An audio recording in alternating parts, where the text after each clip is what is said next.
Hallucinogenics versus Jesus.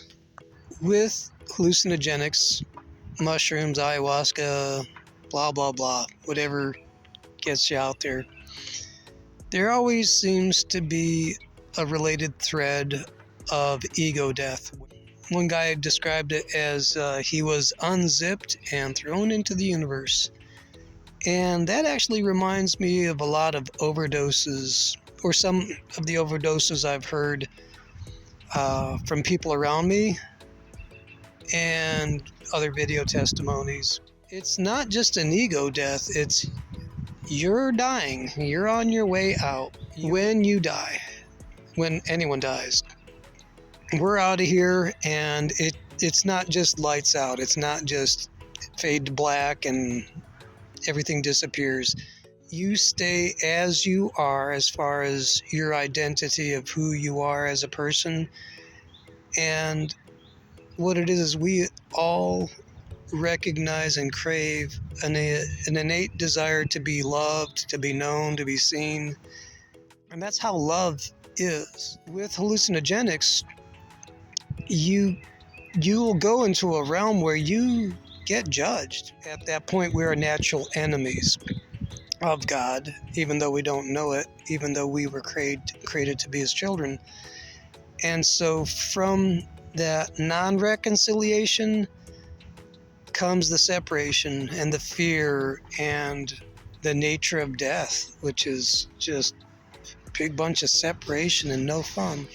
With Jesus, in the presence of love, with love, and through the cross, there has been a reconciliation, a healing, a mending between us and God. Get to see, know, and understand God in a loving way, because it has all been dealt with, every sin we've ever committed, everyone we might do today, and anything we've done in the future.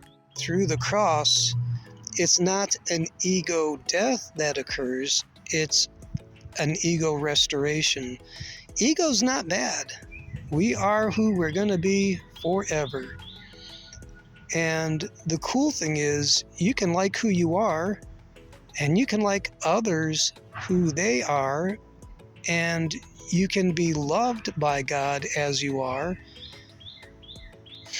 And it's through his spirit, which is love, that reconciles us to God and God to us and us to each other. You know, with the ayahuasca and hallucinogenics, you're going into the presence of God without being reconciled. With Jesus, there is a very palpable encounter, tangible, whatever, like you feel it. And it starts here and now in this realm, sober, at any time you want. And it's love, it's power, and a sound mind. And it is the presence of God bearing witness with our spirit that we're okay.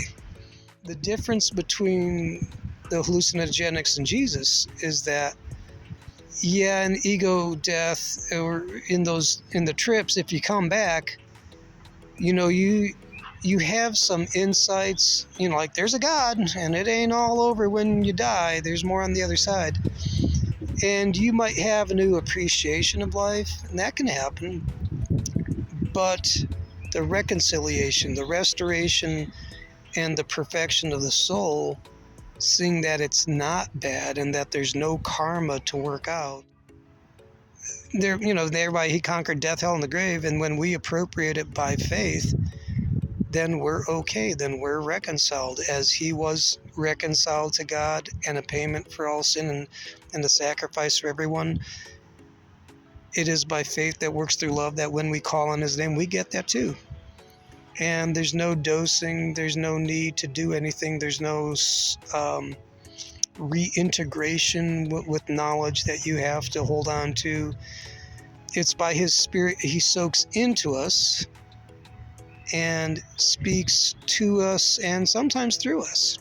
And at the beginning, when you just do the whole Jesus, hey, amen kind of a moment, you are perfect in the sight of God, and you are beloved at that moment and perfect.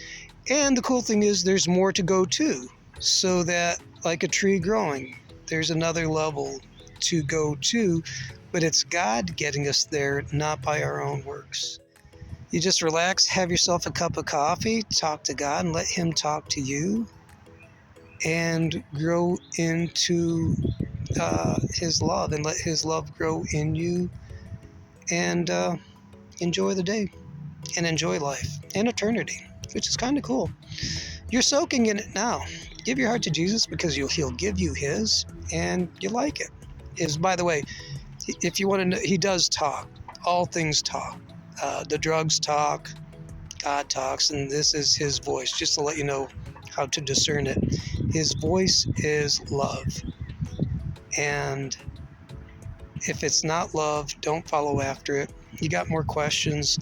The Gospels of Matthew, Mark, Luke, and John, excellent books. Get the words of Jesus.